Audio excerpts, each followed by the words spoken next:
अज्ञात राइटर। ये देखो मैडम को, यहाँ सब मस्ती कर रहे हैं और इनको पहाड़ियों में दिलचस्पी है।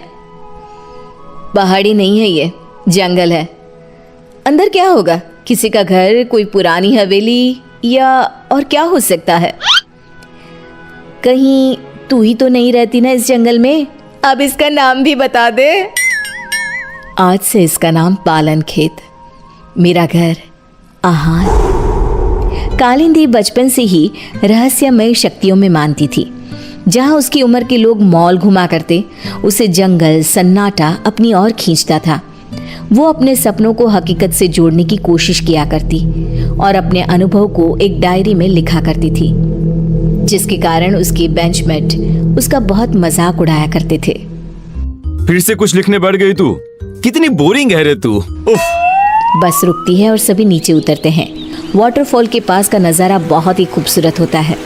सब अपनी अपनी फोटोज लेने में लग जाते हैं, पर कालिंदी वाटरफॉल के नदी के बहाव को देखती रहती है। नीचे उतरना है क्या? उतर जा।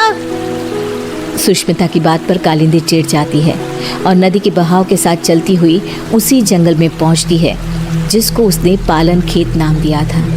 अंदर एक बहुत खूबसूरत सी हवेली होती है। वो अंदर क्या देखती है? एक औरत काले कपड़े में बैठी एक कुंड में आहुति दे रही है। ओम फट स्वाहा, ओम फट स्वाहा। वो औरत हवा में हाथ घुमाती है और उसके हाथ में अपने आप कुंड में डालने की आहुति आ जाती है। कालिंदी इसके पहले कि कुछ सोच पाती, उसका फोन बज जाता है। अगले दिन कॉलेज कैंटीन में जब सब लंच कर रहे होते हैं, कालिंदी गेट से अंदर आती है। यहाँ क्या कर रही है तू? अरे अरे तेरी डायरी कहाँ गई बहन जी? आज बड़ी सोशल बन रही हो कालिंदी, क्या बात है? सुष्मिता के सभी दोस्त कालिंदी को परेशान करने लग जाते हैं। कालिंदी रोती हुई कॉलेज के टेरेस पर जाती है। अब बहुत हुआ, इन लोगों की हेकड़ी ना उतारी मैंने तो मेरा नाम कालिंदी नहीं। कालिंदी बस पकड़कर पालन खेत निकल जाती है और उसी औरत के पास जाकर कहती है, मुझे मदद चाहिए आपकी। ये सब मुझे बहुत नीचा दिखाते हैं। अब तो यहाँ से या मैं मर कर जाऊंगी या बदला लेकर। वो जो कहते हैं उन्हें कहने दो। सामने देखो तुम्हारी डायरी और पेन। कल तुम इन्हें यहीं भूल गई थी ना? जाओ खोलो उसे। कालिंदी डायरी खोलती है। इसमें तो कुछ भी नहीं है, खाली है ये। पेन को उठाओ और कुछ लिखो। तुम जो चाहोगी वो मिल जाएगा तुम्हें। अब तो खुश हो ना तुम? कालिंदी पेन उठाकर किताब में लिखने लगती है। वहाँ बहुत सारी किताबें आ जाती हैं। ये तो सच में जादू हो गया।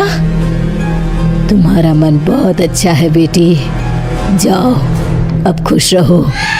कालिंदी वापस कॉलेज जाती है और अपनी ही धुन में मगन हो जाती है। उसकी खुशी बाकी लोगों से बर्दाश्त नहीं होती और उसके पीजी के कमरे के बाहर सभी ताका झाके करने लग जाते हैं। अब क्या मांगू? चांद, छोटा सा चांद हाथ में कैसा लगता होगा ना? ये क्या बकवास कर रही है? सही में तेरा ऊपर का माला खाली है। तुझे ही देखना था ना इसकी खुशी का राज। चलो।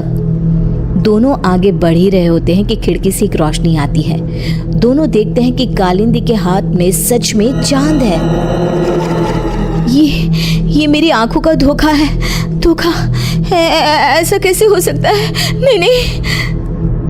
ये भ्रम नहीं है, ये सच्चाई है। पर इसे ये कहां से मिला? सोच, अगर हम इसे चुरा ले तो? और रोहन उस पेन को चुराने में जुट जाता है। वो सोचता है कि रात को कालिंदी के कमरे के बाहर आग लगा देगा ताकि वो भागेगी और रोहन पेन चुरा लेगा। रात को रोहन पेन के लालच में आग लगाने जाता है, पर आग बेकाबू हो जाती है और कालिंदी कमरे से बाहर ही नहीं आ पाती। बचाओ, बचाओ! कालिंदी मर जाती है। मंदाकिनी को कालिंदी की मौत का एहसास हो जाता है। मार डाला उन्होंने मेरी भोली बच्ची को, अब कोई नहीं बचेगा। यहाँ आ बेटा, मेरे पास आ कालिंदी। कालिंदी की आत्मा वहां आकर अपना गुस्सा दिखाती हुई कहती है, हे सारी शक्तियों के देवता, अगर मैंने कभी भी किसी का भला चाहा हो तो मैं अपने सभी अच्छे कर्मों के बदले इंसाफ चाहती हूँ। इस अग्नि में अपनी आत्मा की आहुति देते हुए तुझे विनती करती हूँ कि मुझे एक ऐसी आत्मा बना दे, इतनी बुरी और शक्तिशाली, जो अपने गुनहगारों को तड़पा तड़पा कर मारे। ये कहकर कालिंदी की आत्मा आग में समा जाती है और आग से निकलकर कालिंदी के गुस्से से पैदा हुई आत्मा उसके पैन में समा जाती है और फिर शुरू होता है मौत का खेल। सुष्मिता अपने कमरे में सो रही होती है। रात को उसका फोन बजता है। It's me Rohan. दूसरे नंबर से कॉल करना पड़ा। तुम कॉलेज के पीछे वाली पहाड़ी पर आओ, मुझे तुम्हें कुछ बताना है। इसके पहले कि सुष्मिता कुछ बोल पाती, फोन कट हो जाता है। सुष्मिता नाइट ड्रेस में ही भागते हुए कॉलेज के पीछे की पहाड़ी पर जाती है। जंगल की धूत अंधेरे में दिखता है वो चमकता हुआ पेन। मान गए रोहन, तुम्हें आखिरकार पेन मिल ही गया। सुष्मिता पेन उठाने जाती है कि पेन में से कालिंदी की आत्मा बाहर निकलकर सुष्मिता को पहाड़ी के ऊपर से नीचे धक्का दे देती है। ये तो बस शुरुआत थी, सब मरोगे। और वही होता है, जिसने भी कालिंदी को दुख दिया था सब मर जाते हैं। पर आत्मा अब इतनी क्रूर हो चुकी थी कि वो रुकती ही नहीं। अब पेन और ज्यादा खून की प्यासी हो गई थी।